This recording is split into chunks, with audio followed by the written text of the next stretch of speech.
সারাদিন বাইরে থাকার পর এখন বাজে প্রায় 6টা। বাড়িতে যাচ্ছি মাত্র, এখনও বাড়িতে পৌঁছাই নাই। তো আজকে হচ্ছে আমি বাজারে একটা নতুন জিনিস দেখেছি, হয়তো আপনারা একটু আগেই দেখেছেন ভিডিওতে।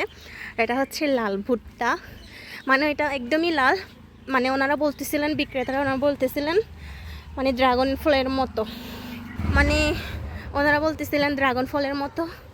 তো নতুন জিনিসটা আমিও নিলাম, নতুন কিছু দেখলেই মানে কিনতে ইচ্ছে করে, তাই কিনে নিয়ে আসছি। মাত্র 2টা ভুট্টার দাম 80 টাকা।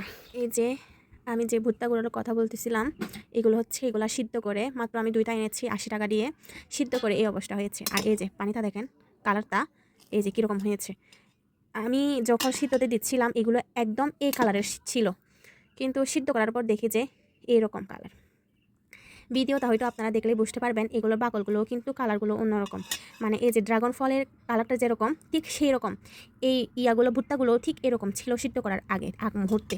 যখন সিদ্ধতে বসিয়েছি পানি মানে গরম হয়ে আসতেছিল, আর আস্তে আস্তে কালারটাও চলে গিয়েছে। আমি জানি না এটা কালার দেওয়া নাকি এটার কালারটাই এরকম, আমি ঠিক জানি না। তো জানি না খাবো কিনা, খাওয়াবো ভাবতেছি।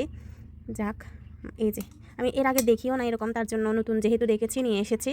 আর এখন বাসায় এসে দেখি এরকম। আমি মনে করেছিলাম সিদ্ধ করার পরও কালারগুলো থাকবে, কিন্তু এনে দেখি যে কালারটা চলে গিয়েছে। যেই না সিদ্ধতে বসিয়ে দিয়েছি কালারটা একদম চলে গিয়েছে। এই যে দেখেন।